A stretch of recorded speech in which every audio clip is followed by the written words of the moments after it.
just the beginning. I learned that. I thought I was sober for 30 days. I'm like, yes. I thought I was. No, that's just the beginning. That's just the beginning. Learning how to live life is the challenge. See, but I didn't know this stuff. So one of the biggest challenges I see that people today is finding jobs, right? Who would agree to that one? So I wanted to talk a little bit about finding jobs, because I wanted to help some of you guys too. Because I'm always thinking about what to share, where to go in this class, how to.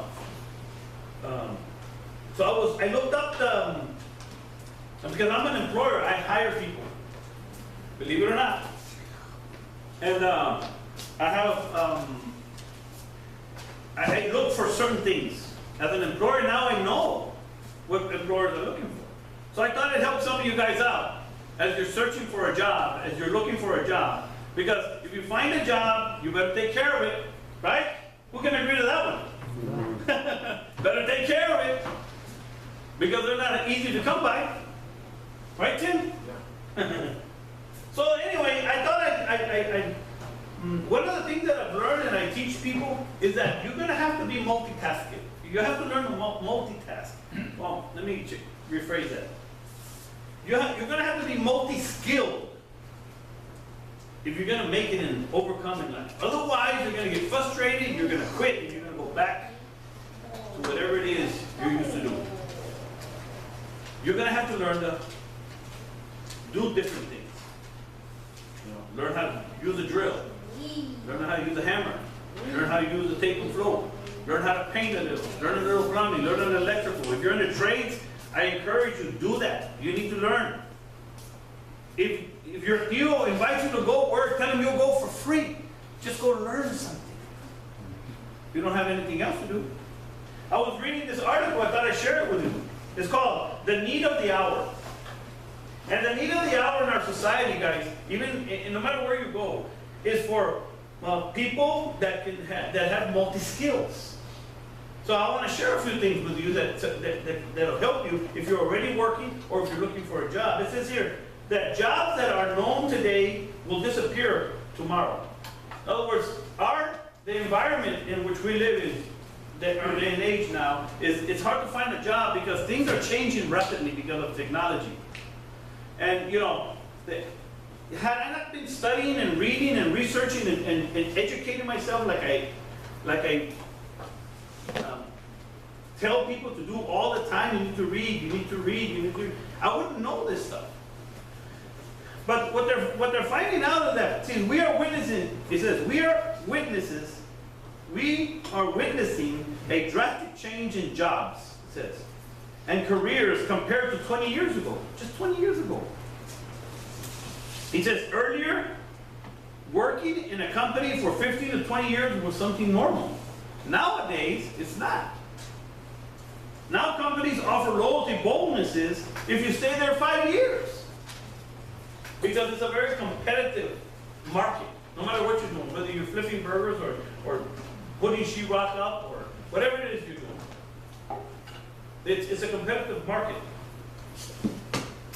It says, as seen during the recession, employees specialists became endangered species. Listen to this.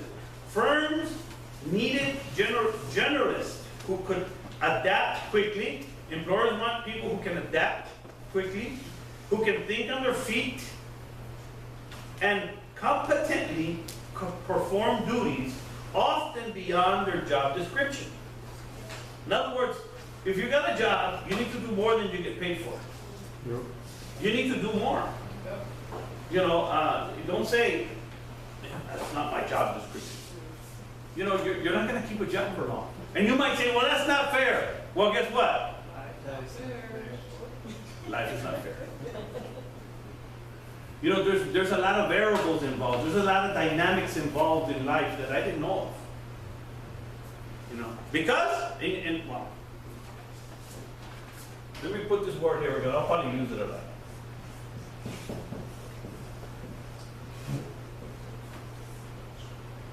See, most people don't think of others, they just think of themselves, right? As long as you get what you want, it doesn't matter. At least that's the philosophy I used to have, right? As long as I got what I wanted, I didn't care what about you. See, I had to change that. I had to change that philosophy. If I wanted to change my life, that is. I got to throw that one in. If you want to change your life, there's some things you have to change. And selfishness is, you know, I wish I could spend this whole hour on this one. Because I never get tired of sharing this. This is the core of your problem. Mm-hmm. If you go to any treatment center, this is what they're going to teach you. This is what they're going to teach you. After all the talks and everything, this is what this is going to tell you. The core of your problem. And that's the reason why we're in such a mess in our lives. Because we were doing whatever we wanted to do. F the world, right? The chip on our shoulder. We don't care what you think. We're going to do what we want. And we got yourself in trouble. Yep. So we have to learn how to deal with that. So, let me just leave that. Then do this one. Employers are looking, they're looking for people who will commit to employ only those people who have skills without which they could not survive, or whom have abilities to do to wear multiple hats. Today I was, and I can testify to this because I have my own business. I run my own business. I'm an evangelist. I travel all over the place. Pretty cool. But it's a lot of work. And then I have this organization, Choose the Change. So I'm always going from one. My mind is, you know, my wife looks at me like, I wonder what he's thinking. No, I don't have a nothing box. I'll be like, stop thinking. Go to sleep, stop thinking. That's my wife, by the way, my beautiful wife, 27 years. I don't know how I won that. I don't know how I did it. Okay, the old saying, jack of all trades.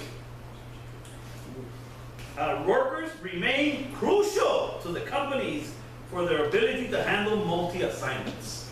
You need to be able to do more than one thing. You need to learn some new skills.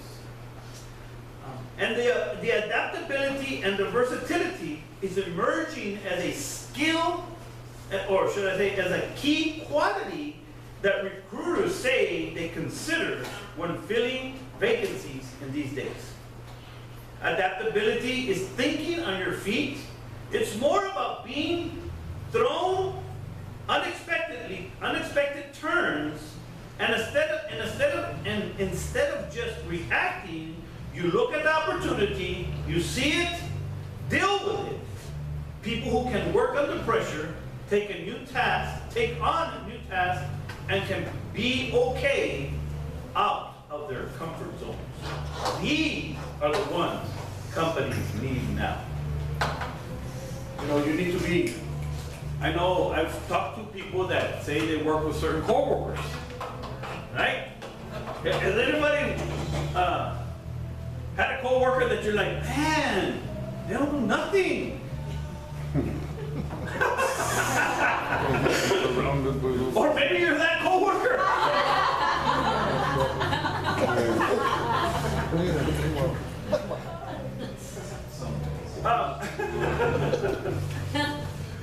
But you know, these are see, the stuff we're talking about here. I know it's boring. It can be boring. But I remember, well, I'm not going to even get into it.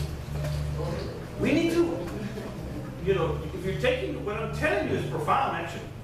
Let me get deep. The trouble is, conventional recruiting tools such as resumes, background checks, and interviews won't reveal if job candidates possess any of these such skills. They have to hire you first, and then if you're no good, they have to figure out a way to fire you. Legally. Right? Because it's so see, you know the laws. You can't fire me just because. With an attitude. And then you don't know why they want to fire you. Right? I'm not doing nothing. And you're like, okay. See, this is why I teach this stuff, because you have to understand that you're the problem. Okay, listen. Not that the employer doesn't have problems. Don't get me wrong. Okay? Don't get me wrong. Not that he can be not that employers can be, I'm not saying that. See, but he's the employer. Give me something else to think about. There's only two kind of people in here. Okay? You got employees and what? Employers. I was actually going to start with this. Okay, these are your only two positions available. Okay? Some people say, oh, man, I can't, I'm looking for a job. But they say, it's not fair, it's not that. Well, listen, let's make a choice right now. All of you here today, you won't be able to say anything. From now on, you're going to understand that there's only two positions available. You're either the employer or the employee. Period. That's how life is. That's democracy. That's what you call capitalism. This is how it works in America. If you don't like it, go to Mexico. Or, some other place. We live in the greatest country in the world, with all its defects. But see, it's not the country, not the problem. Who's the problem? The people, right? There you go. You need to start thinking about this. And I know, guys, we can go, it's debatable, corruption, I know. But let's just deal with our little problems. And we'll deal with the world. Okay? Employee, employer. You have to decide which side you want to be on. You know what I did? I decided I'm going to be on this side. So what I did is I figured out, okay, how can I be an employer? I started learning, I started searching. And I did. But know this, that you're either here or you're here. And what happens on this side is different than what happens on this side. So you have to understand it. So then it doesn't matter if sometimes this guy can be a jerk, but he's the boss. He's the boss. And what you have to do is make a decision. Either you deal or you grow with the situation. You learn to be a better woman, a better man. You learn to deal with problems and issues. You learn to deal with your attitude and your anger. You learn to deal with that and you become a better person. Or you quit and go back to what you know how to do. Right? That's how it works. That's it. So, let's move on. Traits. The traits like ability to deal well with pressure. Talking about the excitement of change in their work and willingness to learn new things are the ones to look out for. This is what employers are looking for. If the candidate had left previous jobs because of uncertainty at the workplace, it is not one willing to adapt well. He's one not willing to adapt well to change. Listen to this one. Another reason for hiring multi-skilled people, remember, employers are looking for multi-skills. Another reason for hiring these people is that these employees make highly motivated and engaged workers. You want to be motivated. Working for minimum wage is not all that exciting. I understand. And we talk about this here. How do you increase your value? Because you get paid for value. You get paid for what you can bring to the table. That's what you get paid for, not by the hour. Right? They don't pay you for the hour. I used to think that. Hey, I've been here an hour. You need to pay me. But they don't pay you for the time. If that was the case, you'd just stay home and have them send you the check. They don't pay you for the time. They pay you for the value you bring into that time. So then, in order to make more money, you have to increase your value. See how simple that is? Mm-hmm. That's how it works.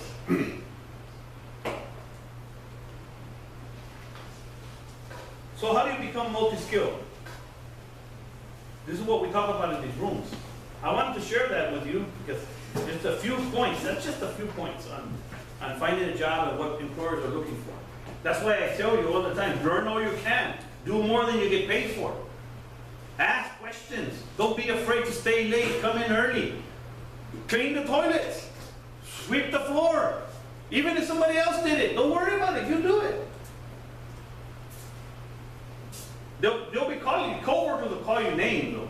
So don't tell this. He's sucking up to the boss. No, he's trying to do a good job because he wants to keep his job. He wants to be a good worker. It's called ethics. It's called living by principles and values. See, but if you were like me, we didn't know about all that. Principles and values. Calmate. I didn't know about that. Why? Because I was what? Selfish. See, this is simple stuff. We just don't like it.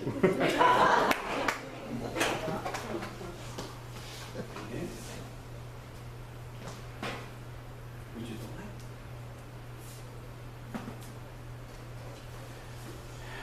it. Okay.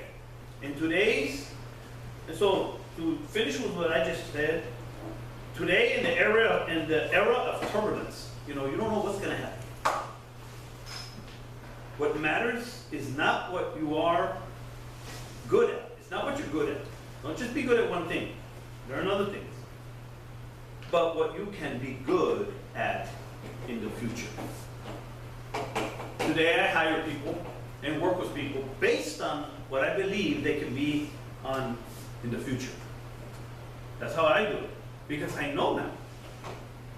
Just because he's good, I've hired a lot of people that are good at what they do. But you know what? They were drunks. They were not punctual. They'd call in sick. They'd be hungover. Or they have some kind of issue. So being good at something is irrelevant. Can't use you. So these are the kind of things that I didn't know. I didn't know this stuff. And what? You can say it. Selfishness. Okay. Let me give you some skills to improve on. This is what we're here for. Last week, who shared last week? Pastor Conrad, what did he share on? Huh? Friends? Associates? Who you hang around with? There's no way that in just this few minutes that you're going to be here today, can I teach you, or anybody can teach you everything you need to know about life and how to change your life. This is why this program is so important. But let me help you with a few skills that you need to improve. The first thing that I think, that I know for a fact, that you can start improving today is what we teach here all the time, your personal development. Personal is what I call personal development. And believe it or not, philosophy, habits, and attitude I have right there. And that's what you all gave me. Philosophy, habits, and attitude. This is a big one right here.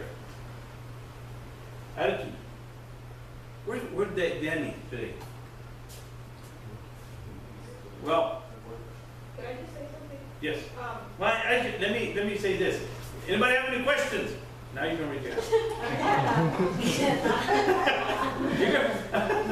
Go ahead, sis. No, I just want to comment that where I work, I heard a director say, I would much rather hire a person with a good attitude than a person with good skills. Anytime. Come on. There you go. That's what she said. She said because someone with good skills with a bad attitude is not going to make it. But someone with a good attitude will learn quick. Yeah, because someone with a good attitude, you can pick up just about anything. You can learn anything. You can go so far you wouldn't believe. Attitude is some people is debatable. In the business world, in the business philosophy world, this is debatable because some people on one side say attitude is everything. And it makes sense because attitude is everything. I mean, in a marriage, right?